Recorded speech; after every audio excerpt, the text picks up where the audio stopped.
अपना स्थान। वैसे रहने वाले कहाँ के, स्थान कहाँ था? हमारा जो जन्म स्थान पूरा भारत ही अपना जन्म स्थान है।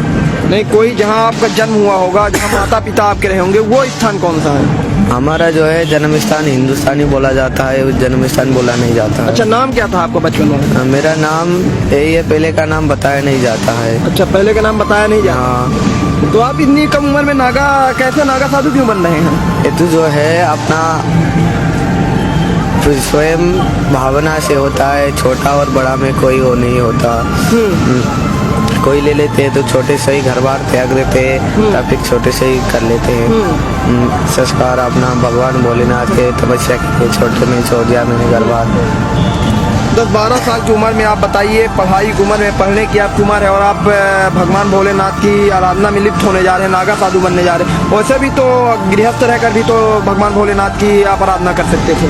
ये जो है गृहस्थी रहना और महात्माओं की तपस्या करना में कुछ बहुत अंतर है, इसलिए मैं महात्मा बन के गुरु जी का सेवा करते ही अपना स्थान में सेवा करके मैं महात्मा बन गया। तो कितने साल से गुरु जी के साथ हैं? मैं 4-5 साल से हूँ। 4-5 साल से? हाँ। यानी लगभग आपकी 4 साल उम्र रही होगी, अभी आप बता रहे 12-13 साल है। हाँ। तो माता पिता को बता कर आए थे घर से, या ऐसे ही चले आए थे? हाँ, माता पिता को बता के आए थे। माता पिता ने बोल लिया ठीक है तुम चला जाओ। मिलने आते कहीं माता पिता? मिलने गए आप? ना मिलने नहीं गए। हमारा तो माता स्वयं पार्वती है और पिता स्वयं भोलेनाथ जी है। सारे एक घर का है, एक परिवार छोड़ के सारा इतना परिवार आ गए।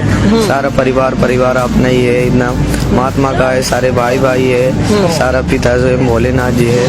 बस ये तो एक जो है एक ये समाज छोड़ के दूसरे समाज में आ गई है। इतनी कम उम्र में आप अगर बात करूं तो पूरा बात कर रहे हैं, पुराणों की बात कर रहे हैं, पिता भोलेनाथ है, माता पार्वती है। इतना ज्ञान सिखाया कौन आपको?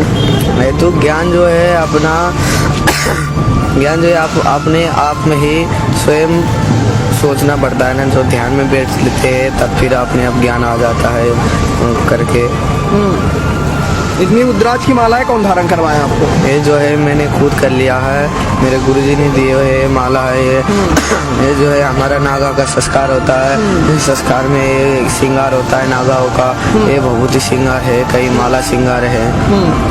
तो फिर आपका संस्कार कब होगा नागा का? अभी हो जाएगा 2 तारीख में। 2 तारीख को संस्कार होने वाला नागा का।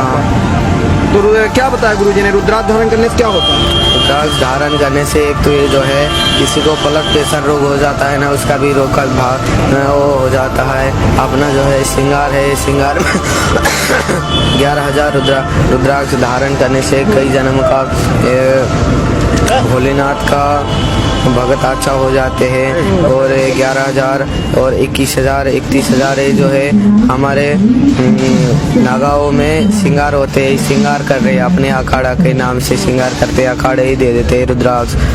हमारा जो है श्री पंचदश नाम चुना अखाड़ा है, वहीं से ही हमारा दे देते हैं माला रुद्राक्ष, जितना चाहिए वही दे देते हैं। तो माता पिता की याद नहीं आती आपको? हाँ, माता पिता की याद, अब भोलेनाथ पार्वती माता पिता है तो याद आती रहती है। सारा माता पिता में बोला ना आपको, एक जो समाज छोड़ के दूसरे समाज में आ गए हैं, सारे माता पिता ही है। भगवान भोलेनाथ का प्रसाद चढ़ाने लगे क्या? हाँ, ये भोलेनाथ का तो यही है, भभूति है, भोलेनाथ का श्रृंगार करते हैं। यही तो है भगवान भोलेनाथ का प्रसाद, रुद्राक्ष है भोलेनाथ का ही है, सारा भोलेनाथ ही है।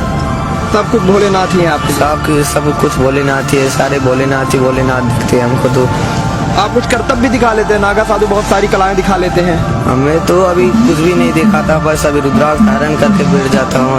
अभी तो शुरू। अभी इधर कहाँ जा रहे थे? अभी यही अपना कुटी में जा रहे थे, अपना स्थान टेट में। अभी इधर कुटी में जा रहे हैं? हाँ।